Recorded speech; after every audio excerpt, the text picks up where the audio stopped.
Hello, I'm Jamila O. Edwards, a climate fiction writer, wife, and homeschool mom. Welcome to Season 1, Episode 1 of Earth's Child Podcast, a monthly podcast about slow living and living in tune with Earth cycles. This podcast is hosted on YouTube and Substack by Slow Living Chronicles.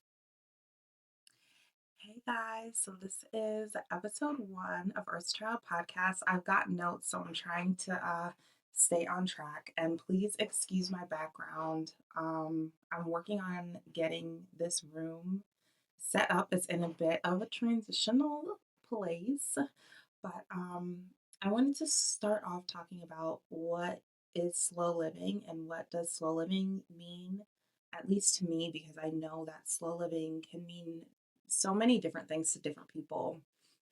Um, but for me, slow living is doing my best to live intentionally in alignment with divine timing. And that is something that happens slowly. I'm not a particularly religious person, but I'm a highly spiritual person, and I'm always working to live in tune with nature's rhythms. And that is not easy to do in the 21st century. But I'm using this podcast as a way to share what my journey is like being a regular urban mom and wife with a family, a busy family. And at the end of each month, I'll share my reflections on the month that we're in, as well as a forecast kind of for the month ahead. And then I'll end with an oracle poll. So I'm really, really, really excited to dig in to this first episode. So let's get into it for January. We're in January right now. And goodness, you guys, 2025 was a hard year for me. It was a hard year for all of us. And I feel like for several reasons, I mean, we all know that 2025 was a dumpster fire. And January marks the start of 2026. And there's a lot of debate out there about when is the new year, you know, why do we start the new year in January, which is pretty much the middle of winter, when things are still pretty dormant for the most part in nature anyway. And I'm not going to add to that debate because I personally like to use the entire winter season, not just January, to reflect on the past year and set intentions and goals. And just keeping in mind that I'm really probably not going to be seeing any results until mid spring, early summer. I'm still in hibernation mode for all of winter, and I don't usually come out of that slower pace until mid spring. But I still feel like winter time, and like I said, not just January, but all of the winter season is a really good time to just reflect on where we are, what is working, what's not working, what is serving us, what's no longer serving us, what are the things that we need to shed. And that's part of why I like January, New Year, because that's kind of the vibe. I don't feel rushed about it. I don't feel like, oh, January 1st, now we have to start anew, we have to start fresh. It's more so that all of the winter season for me is a time of reflection and shedding. It's a time of hibernation. It's a time to slowly work up to what I want to see manifest come spring, summer. Um, and this year, I'm focused on slow growth and leaning into slow transition. This is a big transition year for my family. I'm committed, I'm trying to commit to posting content more consistently than I ever have and dedicating myself to my writing. This is the second year in our forever home, and each member of our family is in a unique transitional phase. So I'm focused on feeling more settled in our home, leaning into a daily rhythm that makes sense for our homeschool, and just what are things that I can do to support each one of us in this unique place that we're in when it comes to the transitions that we're going through. Um, and let me tell you, January was a reminder for me that I cannot force myself or our family into a routine that doesn't make sense for us. And I need these reminders.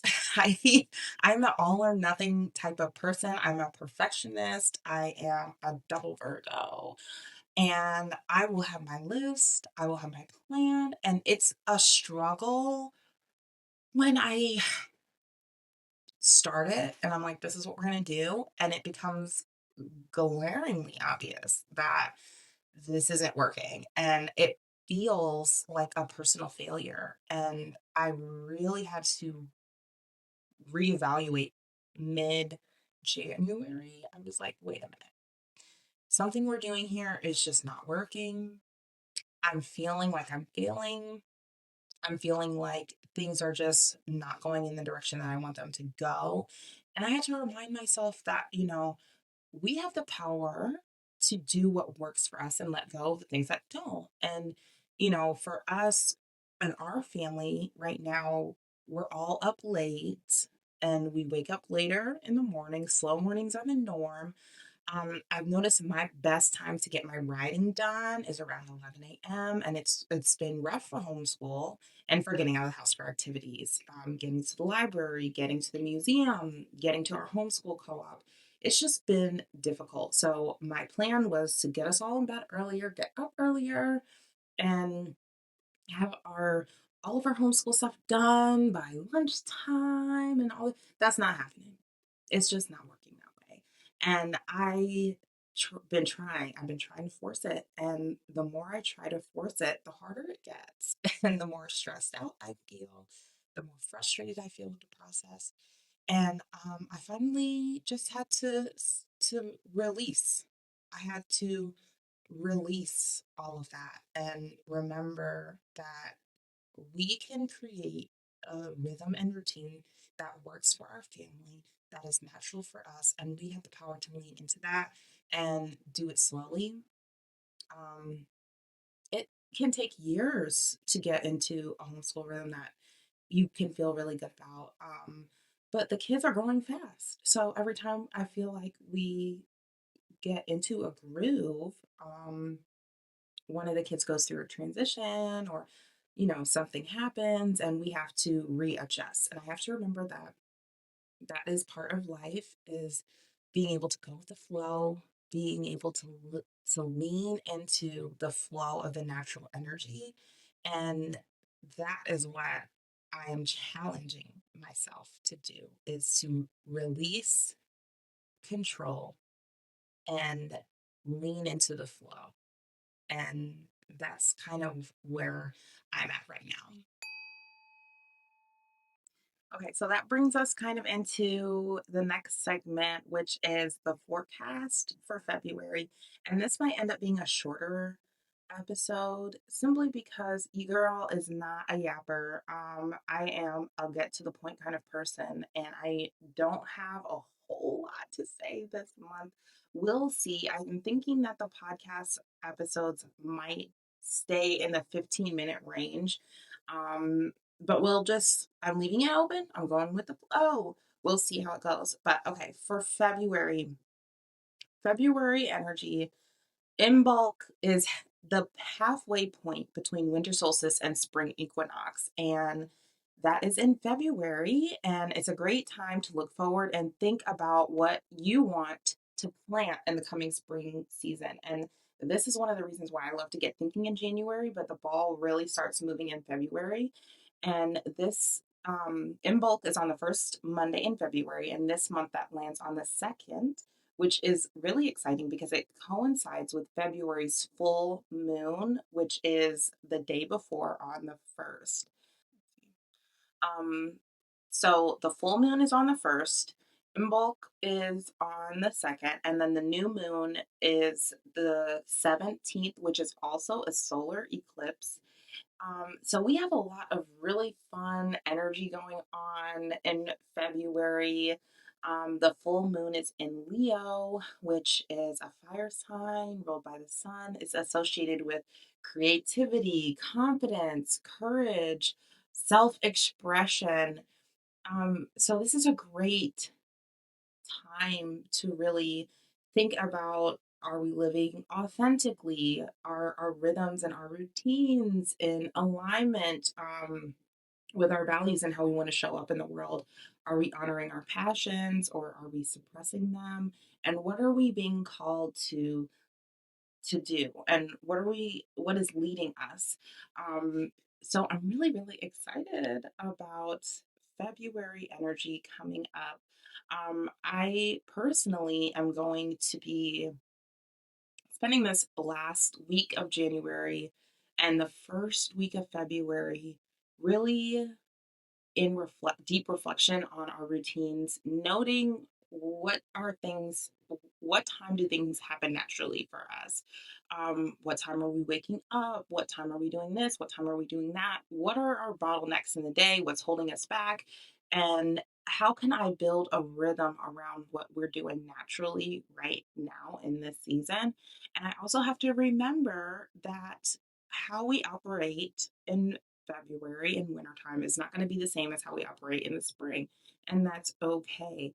I think one of the things that is hard for me with homeschool is that, public school starts in the fall and goes to the spring. So the height of that educational learning is happening during a more dormant period for us naturally. And our family, yes, we do more book work during this time, more reading, more cozying up um, with each other and doing those types of things. But then in spring and summer, we spend a lot of time outside. This year, I'm planning to get our garden rolling. So we spend a lot more time outside, going on field trips, going on nature walks, being out in the yard. And in wintertime, we're not doing all of that. We're not getting up and going on field trips as much because of the snow where we live. The snow is ridiculous.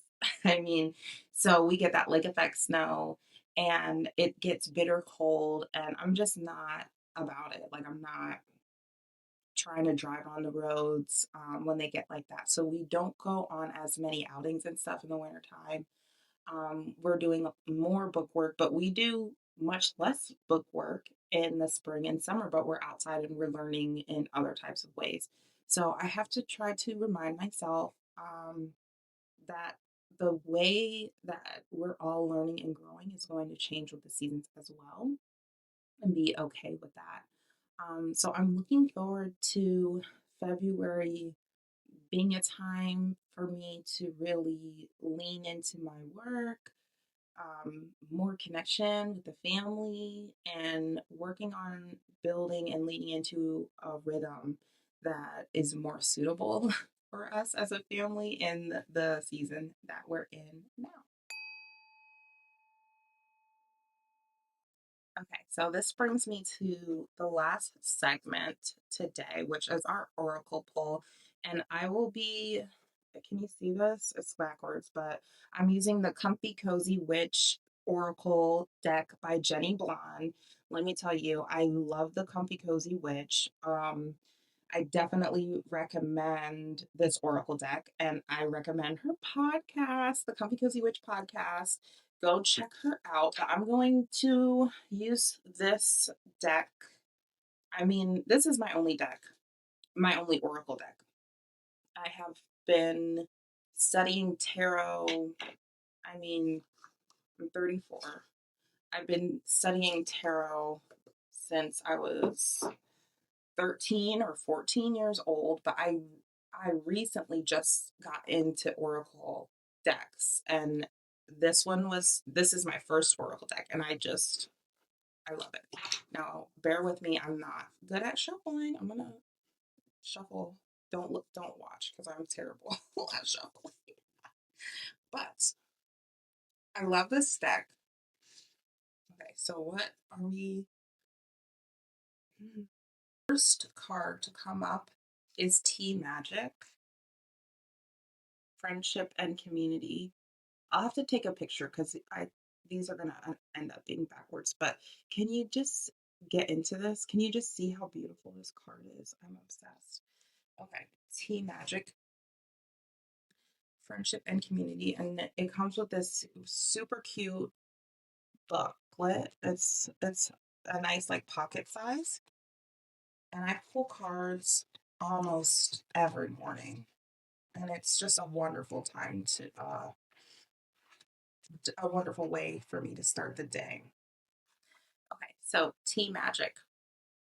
I lean on my friends in times of need. Tea has brought people together for thousands of years, forging friendships and building community. The tea magic card presents itself when you're in need of some guidance or listening ear of a friend. If you're holding in feelings of disappointment, unease, or betrayal, confide in a friend. If you're struggling to find your place in the spiritual world, reach out to someone who would understand this struggle. Gather those who warm your heart and let the taste and aroma of tea guide your words. In each cup shared together, find the courage to speak your truth and the grace to listen deeply. It's through these shared moments where friendships grow. Sip, share, and let the magic of tea reveal the beauty of connection. If you haven't connected with a friend in a while, this is your nudge to do just that. So, the prompt for that is, what feelings have I been holding in lately that need to be shared with a listening, non judgmental ear? So think about a friend with whom you've been meaning to reconnect and how can you reach out? And I think this is fitting because, at least for me, because February, that I'm in the middle of my hibernation mode, and my friends, the friends that know me, have been friends for a long time. They know that I'm not around in the winter time. So I do have some friends that I've been wanting to reconnect with because there's projects and things that we are wanting to do together come spring. So there's some people that I want to reach out to, and I hope that resonates for anyone else. Are there friends that you have been meaning to reach out to? Are there people in your life that, the busy, stressful time of the holidays is now, behind us? Are there people that you want to reconnect with now that we're moving out of that season and we're moving more towards springtime? Okay, so this is the next card, which is a bell. I don't know if you can see that. Bell, clear and cleanse. And this is one of my mom's favorite ways for cleansing. She has a pretty bell. Bell, clear, cleanse. I clear my space and myself from all negativity. The clear tone of the altar bell rings out, cutting through the fog of uncertainty. It is a call to cleanse your mind and spirit and to let go of what no longer serves you. Yes, didn't we just say that? The bell reminds you that just as it clears the air, you have the power to clear and cleanse your own energy. Embrace this moment of purification and allow the clear chime to guide you back to your magical practice and to your center, free from negativity. When the bell card appears, it is asking you to consider what in your life needs a good cleansing. This could be the mundane of cleaning your home, or it could be a call to cleanse your sacred space, your magical tools, or even yourself. Use the vibrational sound energy of a bell to wash away negative energy and to begin anew. Prompt is, what in my life needs an energetic cleansing? And yes, I love this. This is just the energy that we are talking about: reflection, shedding away the things that we do not need, the things that are no longer serving us, things that are not serving our family, whether that be our rhythms and routines, trying to force ourselves into that. That is me. I'm letting that go. Or whether that be habits that are, okay, sorry. My husband and my two younger boys went out on a walk in the cold. It's a blizzard. Well, it stopped snowing, so they weren't out while it was snowing, but it everyone stayed home today. He stayed home from work. We didn't really do much school. We got like 13, 14 inches of snow just one of those days. So they were out in the snow and they just came back in. Um, So we'll move on to the next card because I think you guys got the point with the bell card. So can you see that? Meditation. Look at that beautiful owl. Okay. Meditation, stillness and ease. And these cards, they're just, the imagery is so beautiful. Meditation, stillness, and ease. In moments of calm, I find clarity and peace. The meditation card calls you to embrace a moment of stillness in your life. I love this. This is literally what we're talking about. In the quiet, where the mind settles and the soul has room to breathe, you find your deepest peace. This card invites you to step away from the noise and goings on of daily life, allowing yourself to sink into a place of calm and ease. If you haven't explored meditation, this is your sign to do so. Take time each morning or evening, whatever works for you, to spend a few moments in intentional meditation. There's no need to clear your mind.